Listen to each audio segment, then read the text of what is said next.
From the Green Room Studios at Bates Nursery in Nashville, Tennessee, it's Gardening Inside Out, a podcast with highlights from our Saturday morning live show, answering all your gardening questions, giving you plant advice for any space in your life. Let's start the show. Hey, everybody out there, it's Caroline Gant. And hey, everybody out there, it's Austin Lowen. And hello, Tyler. It's me. I'm addressing myself. It's me, Tyler, again. Hello, Tyler. It's me, Tyler. Hi, Tyler. And Tyler joining you. You know what? We're out of sorts today a little bit. You know why? Because the room has been rearranged. Yes, I knew you knew. You're sitting in How this do room. I know? Tyler decided to make us a new table.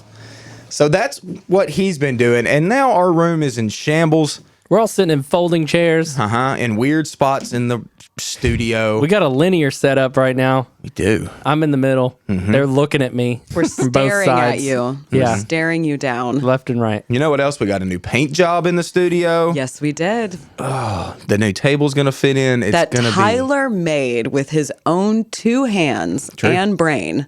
It took a lot of brain power because he had a lot of angle cuts and he was using geometry and degrees and such, and it was weird. Austin saw me shutting down. I never could I have hit done it. my brain limit. Yep. Hey, but it's together. You stained it. First coat today. It's coming in the room. Mm-hmm. I'm excited about that. Our holiday episode this Saturday is going to be fancy.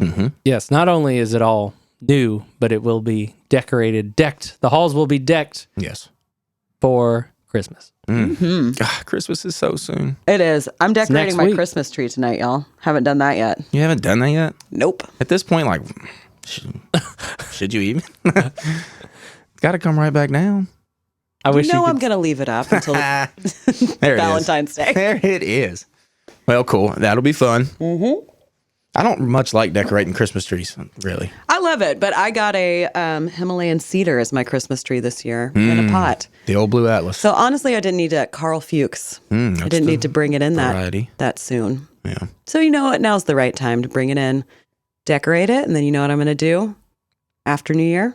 Plant it in the yard. Plant it in the yard. Well, you Yes, can't plant I it in am. the yard if you don't take the lights off of it till Valentine's Day. I'm going to leave them on. How are you going to do that? You going to put it out in the yard? You got to run a Run an cord all... extension cord. You ain't going to do all that. Yes, I will. Drive by my house and see. All right. I'll see you on my street come Yeah. January 2nd. She can't back down from a challenge. That's true. No, I can't. But Well, yeah, that'll be cool. y'all, Christmas is here. It is. Just about. Ugh. It's about to be so much. My house is chaos at Christmas. Yeah, chaos. It is. Tyler and I were just thinking about that. Yeah. It's so bad. You know I what bet. else? Well, we got a little chaotic with how to take care of a living Christmas tree in this episode. We did. We talked a lot about that. Well, it's kind of a hard feat, unless like Caroline did. She bought a plant that's in a pot, and it's, not all that heavy. But a lot of the ones we sell are the big balled and burlapped trees that we talked about that are just stupid heavy. I would never. Too much work. Especially if you have any steps you got to get up or whatever. Like, you got to use a dolly or something. You can't just pick it up. And manpower. And manpower. But you know that hasn't really, hasn't really stopped people from doing that this year. Lord, no. How do they get them in their houses? I've plenty of customers have come to me and said, like, it's like a grandfather with his grandson, and they've been doing it for the past like 12 years, and it's a tradition for them to come out, get a balled and burlap tree, put it in the house, decorate it, take it back out, and plant it. I do love it. I love the idea of it. It's a hard little job. It's a hard It job, can- but it can be totally done. worth it. And It it's is. nice to keep something alive instead of cutting down a tree. That's true. Yeah, you keep it living. Then you get to put it in your yard with your lights still on it, ornaments still on and everything. Run that extension cord and let it glow until St. Patrick's Day or next year. I don't know about I'm just kidding. I'm classier than that. There is something about the lights that do inspire warm feelings. We showed I did a little Christmas tree video on how to bring that in the house and put it in a big pot, and then we dressed it up with poinsettias out in front of it. Money. So if you haven't seen that video, you should definitely check it out. It was on this past Saturday's broadcast and on the Bates Instagram page. So Austin's full of great ideas. Yeah. Austin's full of okay ideas. That one was all right. But I'm not doing much in my garden right now. I know that's what people are here to talk about, but with the holidays, it's hard to do gardening. Oh, you guys, I ripped out my holly bush. That's right. You sent us a did. picture. It's coming back. I'll share a photo this week for the episode, but man, I used a Sawzall with a long blade and just I carved it like a Christmas turkey. I mean, I've never Have you done carved this a Christmas before. turkey before? Well, actually, I carved a turkey breast last night. Oh, Wow. Yeah. so you know how to do it. Aside from that, but no, there's a huge crater now where I like dug it out and I had to chip away, and you'll see all the roots in there. And I cut out sections of the roots, not just through them, but because I got these sections away, it allowed me to dig deeper and really get it loose. You know, Tyler, though, I got to give you some bad news. That holly's coming back. Yeah. My brother-in-law had a holly about that big. My little brother came over with the tractor. Straight up backhoed that thing out of there. Came back. I mean, he got a massive root ball out of there. And that holly still comes back. If there's can't kill any 'em. roots left in the ground, that holly will be back. There are roots. There are quite a bit of roots. It's annoying. I'm going to dig out as much as I can, at least if I can dig it away from my steps, because I'm going to put a concrete pad on top of it. Oh, well, I mean, if That you put a might kill concrete it. pad on top of it, it should work. It's going to bust through that concrete. No, I it's don't going to think say, it'll do "Hey, that. world, I'm still here." I'm going to seal it in its tomb like There you go. Jumanji or something Oh, for man. somebody else to reawaken. 500 years from now, someone's going to awaken that holly. It's going to Yeah. bust out. No, not the Carissa or whatever it is. Hollies. Yeah. We did feature hollies on the show this past yeah. Saturday as well. So if you haven't watched that, Yeah, the week Take a look at prior some was hollies. boxwood, right? the Yeah. week prior was So boxwood. now holly. We did holly for the Christmas season. Yeah. You know, think of holly. For the holidays, that's for right. the Yes, the holly holly days. The days. joke that went right over Austin's head And mine, and Tyler's. just now. Gosh, I'm so smart and witty with my jokes. Yep. Holly days. Holly days. All right. Well, you'll witness some holiday fun in this episode, and stick around for the next one the following Saturday. You guys have got the festive Christmas color going on down there on your end today. We've got the holiday theme over here. God. Yeah. Uh-oh. It's time to get all those Christmas plants. We still got some. Yep. Better get in and get some. Half of them are in the studio today. About to say. Oh no, I had to visit the facilities in Caroline's department over there. They got a lot of stuff left Yeah. over there.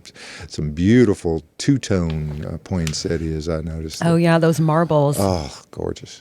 Austin doesn't like those. You doesn't like them? No, like those. I love them. The pink and white ones. Yep. Are those the ones you're Now, do talking we about? still Yeah. have the ones called glitter that actually don't have glitter on them? They are simply have speckles on the bracts, so they are the way that they should be glittered, not with actual literal glitter and glue put on there. Correct. They have not been glitterized. No, Yeah. we are out of those. There are no more left. I'd say they're the most popular. I have noticed that it seems like that's a fad that has faded pretty quickly. I don't, when you go into box stores and that kind of thing that have a lot of poinsettias, I have not noticed, let me be there, but I have not noticed the presence of a lot of actual glitter attached. Well, how many years have we been throwing shade and derision on that practice, David? Perhaps it's you. From and you- from the outset. yes, I okay, mean, we've so- been consistent on that one. So anyway, it's that Christmas time of year. Yes. So anyway, we're welcoming you all in today, and before we get into questions, I'm sure there are things that some of us may have on our mind. So we will throw that out there first, and then we'll proceed. What you got, guys? I mean, get out here and get your holiday plants, like we already said. I'd say this is the week to do it. Yep. This is our last shipment of poinsettias that we got in on Tuesday. So There you And go. not getting any more. We also got our last shipment of live living Christmas trees. The biggest single thing that works against a living Christmas tree is the actual weight of getting that in. So it takes a couple of individuals that have good lifting skills and are in Yes. good health. Because they are not light. Now, the other thing that we'll go ahead and touch on now, we're only just now approaching the time when you can safely begin to bring one in. You know, we're, what are we, 11 or 9 days out? days, yeah. 9 days out Yeah. now. So you can do that now. And if you had the temperature close to what it is in the green room this morning, Yes. you would be able to That was keep a burn on me. you would catch that. No, but no one would have known had you not mentioned it. It was just keeping the temperatures cool in the room where you are displaying your living tree is a key element into having success in getting it to be able to survive that venture indoors and then get to move back outside after the Christmas season is over. You only want it in there a maximum of about 10 days. Kathy asked, do you take the wire and burlap off the tree when you plant the tree outside? Good question. That's a great question, a really relevant question. And no, you don't. You can take the metal off if you want. That's kind of hard to do, not going to lie. I just don't even recommend it No. because the chances of breaking that root ball up, it will take that tree probably 30 to 40 years before the roots get big enough to where they're going to get stretched at all within the grid, that 4-inch grid pattern on the little basket that's on aluminum there. wire, And yeah. by that time, that wire has already decomposed where it's just going to pop it. So, it's not going to, I have never seen a single tree ever become girdle due to a wire basket. But the rope up around the top of the tree at the If it is a treated material, Right. now if it's just like twine that'll rot away, you don't really have to worry about it. About the plastic stuff. But if anything that's a plastic polypropylene type material, you got to cut that away after you get it in the ground. Though, don't do it until you get it at its last spot. Yeah, it's pretty amazing actually to watch a balled and burlap plant. Whenever what we call it is B&B drop-ins, and that's whenever you take a balled and burlap plant and the growers put it in a pot for us. It looks better on the lot, and you put soil conditioner around it, kind of like I did with that Christmas tree, just to make it look better, make it a little bit easier to handle it when it's in a pot. But if we keep those for a long time and they don't sell, you can pull those out and you'll be amazed at how many roots come right through that root ball. Wow. And they just push right through it. I mean, roots are incredible. They really, really are. And they go right through that burlap without having to do anything, really. No It's just- problem at all. Yep, put it right in the dirt. Yep. All right. I bet you we have other questions. Oh, we do. It's time for Caroline to shine. Let's Bring it start on, girl. strong. Can I have an indoor hydrangea? That's our first one. You can. You can have an You indoor can anything. You can have an indoor anything. That's but right. should you? I don't know. I mean, right now, like if you bought a hydrangea, it wouldn't have any leaves on it, and it would just be dormant inside the house. And then if you put it inside the house and it got those warm temperatures and you gave it enough sunlight, it would probably want to throw leaves. I doubt it would bloom inside over the wintertime for you because, what's the point of a hydrangea if it's not blooming, really? I mean, just to have leaves is, I don't know. Why do you want to grow an indoor hydrangea? This is Maybe it's just a I have a project just question. to do it. Well, if it's a fun experiment, I'm all about that. And if you do it, let me know what happens. He just said dude. I did it again. I heard him say that. Thank you for pointing that out. But yes, Again. if you want to try and you want to do it, please do it, and then you document it. Let me see what happens. I want to see.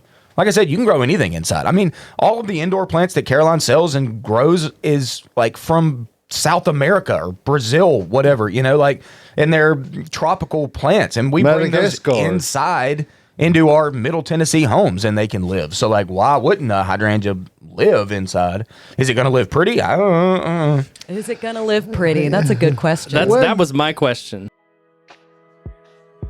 Gardening Inside Out is brought to you by Earth Mix Garden Products, creating regionally sourced high-quality soil blends and amendments for the sustainable-minded gardener. Fall and winter are great times to plant in the Southeast, and Earth Mix can help you with Landscape Soil Conditioner. Mix Landscape with your native soil to feed all winter long. Added mycorrhizal fungi help your plants get established faster and increase hardiness through the year ahead. Visit earthmix.net for more information and retailers near you. Remember, success begins at the ground level when you use Earth Mix Garden Products. Let's get some more questions in. We got one that Adam Chapman, I'm sure, would love to talk about serviceberry, one of his favorite things to grow. What is the best location to plant a serviceberry around the yard or home? Well, serviceberry is a naturally small growing tree as trees go. So, I mean, you could expect probably 20 foot, 25 foot out of a serviceberry. So know that the height is going to get there. Serviceberry is a naturally bushy kind of tree as well. It kind of sends sucker sprouts, so it's rarely grown as a single stem to a round canopy style tree. It's not typically like that. It's much more bushy, kind of similar to like a deciduous magnolia or something. So for a good part of its life, it looks more like a shrub or a bush, and then it starts getting big enough to where you would probably call it a tree. So if you want to put it close to the home, just know that you can, but bring it out a little bit, give it some room. You could expect, 10, 12 foot wide eventually. For me, I'm just going to put it out in the yard. I don't really think I want to put it in the yard too close to the home. The thing about a serviceberry to me is it's not the prettiest tree on the planet, okay? It is pretty when it's in bloom. It's got little tiny white blooms, but for the most part, it's not like just a beautiful tree. It's kind of gangly, kind of. So, but it produces really tasty berries. Yeah, no, It does. What I would suggest, Really tasty fall color. what I would suggest to anyone who's serious about one is to commit to pruning it right after you harvest every year and keeping it short, because it will get sufficiently large enough, even if you're a big guy like Adam, where you have a hard time reaching and picking those berries. So I'm not really into standing on top of a step ladder and trying to pick fruit. It's pretty dangerous. So, Because it says right on there, that's not a step, David. Yeah. I don't know why do they put it on there? So they've got a place to put on there. It's not a step. That's Oh, gotta be what it is. I think that's a great point, though. Keeping it looking more like a shrub. Yeah. By pruning it right after you collect the fruit. That's a great point. And that way it stays within reach. It does. And you really minimize the chance that you're going to have some kind of injury as a result of going way up a ladder. You're going to probably still have to have maybe a 6 foot or a 4 foot step ladder, but certainly the closer to the ground you are, the less likely You're going to fall. Well, yeah, and the injury that might result Yes. from it. So don't get hurt. Yeah, and another great thing is that when you keep it small like that, you produce a lot more stems, okay? With every cut, you're going to get at least 2 new stems from that, if not 4. A lot of times that happens. So what does that mean? More sticks means more blooms, means more fruit. So Right, keep it in check. And if you're having trouble with maybe birds or that Birds. kind of thing, you can net it a whole lot easier and keep them off. Because birds love serviceberry. They Yes, do they indeed. do. Yep. All right. Okay. My son-in-law and daughter planted winter rye so that bare patches in their lawn will not erode over the winter. Should they have planted fescue also so that they would have grass next summer? Is it too late to add fescue now? Boy, there's a lot of questions there. It's a loaded Compound. question. Okay, yes. Number yes, number and one, no, right? my vote would be ryegrass is great, but it's only great right now. It's already too late to plant fescue. There's not enough temperature right now for it to germinate, so it's not going to do anything. But ryegrass can germinate now, so you kind of use it as a last resort. There are mixes sometimes that have a little ryegrass, perhaps 10% with fescue mixed in, which are good for a Give late me a little fall. show and get it up. But what you don't want to, if you're are sowing grass seed in the proper season, that would generally be before the 10th of November. Right. If you're going to use fescue, you don't really want there to be ryegrass in there because it competes with it. Now, if you've got an area that's very susceptible to erosion, you've got a problem anyway. It may be an area where that grass seed is not your best bet, or you may need to use some kind of a erosion mat with it when you put it in, or you might need to sod. So the answer to your question is, you've got ryegrass now. That's all you can do now. Right. And you will be redoing it come next year because ryegrass will not survive the heat of the summer. We need to get to the root of the problem and find out where those bears are coming from. And they sit on those spots because they're going to be back. Those bare spots. Bare That's how it's spots. happening. Thank you, Drew. I stole that guy. one from him. So I got to tell you, though, I sure love looking at a yard that's got winter rye planted. Oh, it's beautiful. Oh, it's Yeah. great. What a great green through the winter. And I know people who have a beautiful warm season like zoysia or hybrid Bermuda lawns that oversee with ryegrass. I guess they just love cutting grass all year long. yeah, So, and you can do that. I got a but, neighbor like that. I'm not into cutting grass that much. No. So, There you go. No, I hate cutting grass. It's not fun at all. I don't really do it. I love when it's done. Yeah, I just hate the process. Let's talk garlic, shall we? Can I plant my garlic now? How many hours does it need to chill? I am new to them. All right, garlic. We couldn't tell. I've planted garlic once in the snow. Yeah. Like, you can plant garlic anytime over the wintertime. It's a, Now, was that sounds cold. intentional? I did had to you get just- it done that day. This was my Okay. very first job. I was working minimum wage at a farm at MTSU on their organic vegetable garden, and we decided that we were going to plant garlic, and it was the time to do it. And for some reason, it decided to snow that day. So it was kind of a muddy mess doing that. But just so you know, it was, like I said, it was extremely cold that day, and I still put it in the ground. It's fine with bulbs. They're going to lie dormant until the springtime. So the key is not to plant garlic too early. We had this question a few weeks ago, and that was, he put his garlic in early, and it started to want to sprout because we've had some warmer temps here in the late fall, early winter. And you'll see a little bit of injury if that happens. It's not going to kill your garlic, but you will see some topmost injury. But planting it pretty much now through the rest of the winter is a totally fine practice. Going to come up in the spring and produce. Garlic's a very, very easy crop to grow. We had somebody that planted it a little early who asked a question. So, yeah, good job waiting. Now, let's get to this question. I love it. Where do y'all get inspiration for your gardens? I don't know. I just walk around and look at plants and say, that would look cool in my yard, and I want to see how it does. Yeah, I mean, I was about to say, we work at a massive nursery. Like, our inspiration typically comes from here. Whenever we see a plant that we're just like, It I gotta have arrives. that. It arrives on trucks every day. That's right. You know, and that's really, that's kind of the most fun thing that the activity is when trucks come in, particularly from Monrovia or Isley, where they have a lot of really cool, interesting plants on them, but those are certainly not the only ones. It's when you see things in plants that are grown well, or perhaps something that's a little different, a little new, something you haven't seen before, you start thinking, where have I got a spot I could use that? And us as gardeners never stop looking at spots Right. in our gardens. There's always a hole somewhere. You're always thinking about, what can I put in there? What I constantly do. What could I take out and put? That's what I do. I take stuff out and move them around. It's okay to steal an idea from somebody else Absolutely, too. it's You not do not have to stealing. get- It's borrowing. That's okay, right. yeah. It's inspiration, Yes. Josh. It's not stealing. There you go. I mean, I love a good gardening catalog. It's not a catalog. It's a magazine to look at and get Magazine. inspiration. We start from. getting those through the wintertime. They know what they're doing. Yeah. I Oh, get yeah. those old school magazines too from old Burgess Seed Company, all those. And they start coming in through the winter whenever we're getting all antsy plancy, and we're like, we need something. Yeah.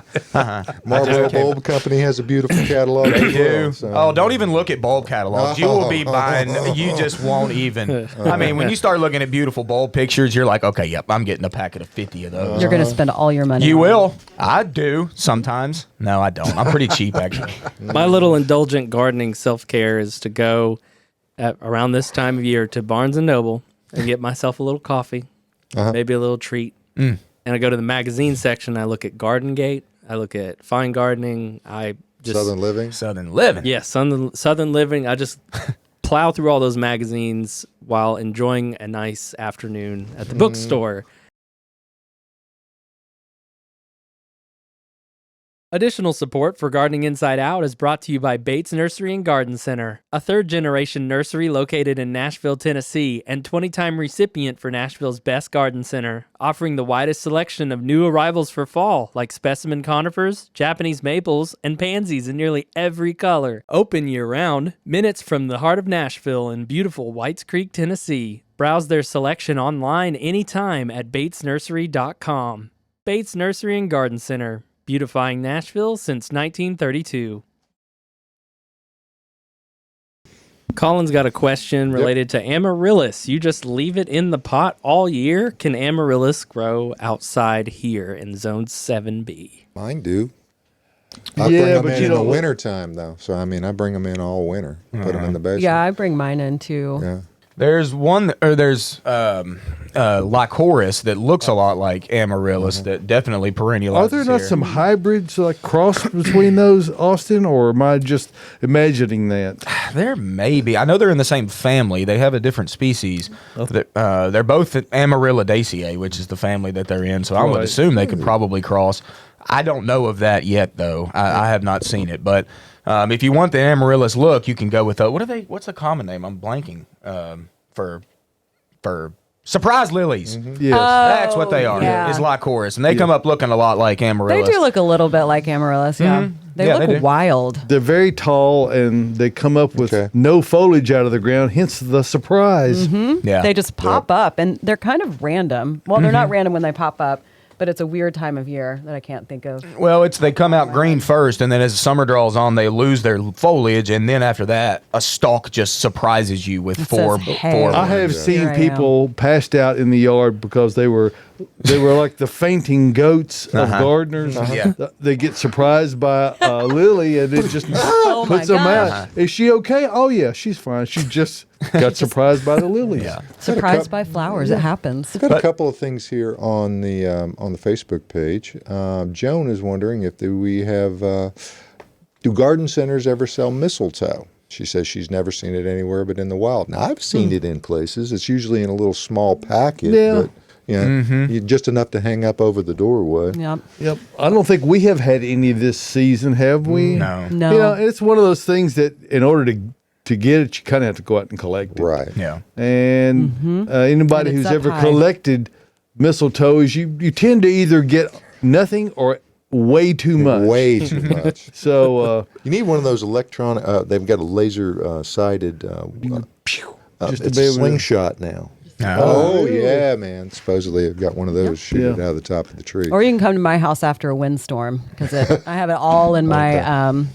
I can't remember the trees off the top of my head. Why am I? Oh, my hickory trees. They're all on the top of them. And if we get a big storm, my yard has a lot of mistletoe in it. So And Jude has got a. She's making a comment about the toxicity of poinsettia and fur babies.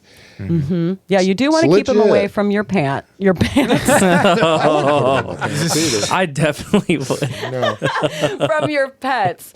Whoa, because they're not severely toxic, but they are pretty toxic to pets, especially if they eat the whole thing or munch Right. on it a little bit. Now, how many times have you ever known that to happen? I don't ever remember it But they do happening. like to chew. Kitties do. Kitties Yeah, in they'll particular. attack do. it. The leaves are fun. So. But poinsettias are a type of euphorbia, which is kind of weird. But euphorbia a lot of times looks like cactus, even though it's really not.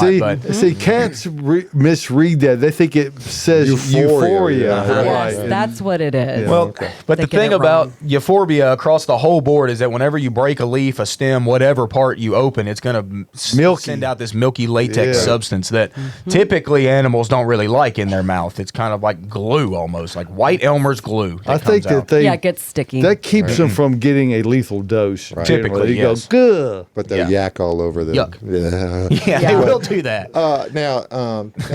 In that vein, mistletoe is also toxic, isn't it, Austin? Not that I know. I don't know of it being toxic. It It's a- actually is, but you know what? Almost every. I mean, there are all kinds of things that are That are toxic. toxic, yeah. All taxes, all use are toxic. Now, conversely, there also are chemicals, drugs made from it to treat cancer. Right. So, you know, what is toxic? I don't know anybody who's ever eaten an entire ewe. It'd be hard to do. I have heard of cattle getting over and grazing into them and getting enough of a dose to kill them or make them very sick. But I would just, if you don't know, well, don't go Don't around eat it, chewing on yeah. your shrubbery, you know, until you find out. I would not do that. No. There are a lot of poisonous plants out there. Yeah, fun fact about all parts of a tomato plant are poisonous except the fruit. Right. Isn't that cool? So don't That eat is your cool. leaves. Just Don't eat do the it. fruit. Just smell them. Don't eat them. And they wouldn't kill you, but it'd probably make you yak. Make you not feel like Josh good. would say. Okay, let's get to some more questions Okay. before we run out of time. In Okay. planning mode for my garden, any cool trellis ideas for honeysuckle and clematis? I have one. It's actually for my Carolina jessamine. I have driftwood that I put together and put up pretty tall. So it looks like a tree or like an old vine, and then it grows in and out of them. And Hey, I that's a good love idea. it. I like that idea. That's cool. When it comes to trellising, y'all, get creative. I mean, there's no bad way to do it. All you have to do is get something up to where that plant can climb on it. So, like Caroline said, she used driftwood. Great idea. That's cool. I've got clematis, and I use this metal fencing, kind of like a cattle panel, if you will, but it's a little bit more like streamlined. It looks kind of cooler than just like a regular old cattle panel. And I've got it up against my brick wall. It works totally fine that way as well. There's no bad way to trellis. You just, like I said, get creative and do And something. the thing about trellising is no matter what you use to as a support, if what you're growing on it does well as you're expected to, you're not going to see the trellis pretty quickly. It's going to get covered. Exactly. Yes. Right. But that would inform the shape of whatever's growing on it, right? To some degree, but Like if you had an arbor that was curved, Well, then here's a trick. When you go to get your wash tub to put your living Christmas tree, go over to the hardware cloth section at TSC. They have it in different colors. They've got it in black. They've got it in 2 feet wide, 3 feet wide, and 4 feet wide. You can make all kinds of shapes with that as well, and it's easy to cut. well, there you go. Zip ties holding it to you. Hey, man. Get the zip ties there, too. There's a lot of things you can do to trellis. Like Austin said, as long as it's something that a plant can grow up, you could use anything. Okay, suggestions for easy care houseplants for gifts. This is a fantastic question. So my number one suggestion, which it sounds boring, but stay with me, is Sansevieria, mother-in-law tongue, or snake plant. That's a couple different names. There are so many different varieties that we have here at the nursery that are really, really cool. We've got one called whale fin that gets, the leaves themselves get up to like 4 feet tall, and they'll be like this wide. I'm bad with measurements, but they're really, really cool. It literally looks like a whale fin, and it's huge, and you don't see it often. We have a lot of different varieties of that. That one is really, really easy to care for. It's very low maintenance and also versatile when it comes to lighting. So if you're giving a plant and you don't know if it's going to be in a spot that gets ample sunlight or in a darker corner, this one would be a really good gift to give because people can put it pretty much anywhere as long as there is some sunlight. And then my second suggestion would be Aglaonema, which is a variegated leaf. It's got a lot of different colors, usually pink and red, but that's also another one that can handle low to high light. You wouldn't think that, but it can. I have one that doesn't get much light at all, and it can sit dry, and it's also really pretty. So if somebody wants a little bit of color in their life. And then my last suggestion would be a euphorbia type cacti, like we talked about a little bit before. And if you're a cat Same as listening, poinsettia. that's euphorbia. Euphorbia. That's not right. euphoria. Do not eat it. It's a very low maintenance cactus that can actually handle little less sun than true cactus. And I love them so much. Well, we're going to just brings well us to the end. Yes, it does. Listen. And we want to thank everyone for tuning in today and giving us a listen. If you got questions, of course, you can always reach out to us. Gardening Inside Out. We are on multiple social connections. We also have email that you can do directly to us to get questions. If you want to get all that, subscribe to my newsletter and you can get all the connections right there, or you can go to Gardening Inside Out right here on YouTube or Got on a Facebook. Or, podcast version drops Yep. every Wednesday, where we have little extra anecdotes about the previous week's episode. So check that out too. Very, very, very. Kim said she got the message, and thanks so much. So, hey, right. it is a service-oriented business that we provide here Absolutely. on Gardening Inside Out. And hey, we do it for you guys because we appreciate you. Thanks for joining us. We'll see you right here from the Green Room Studios at Bates Nursery and Garden Center next Saturday.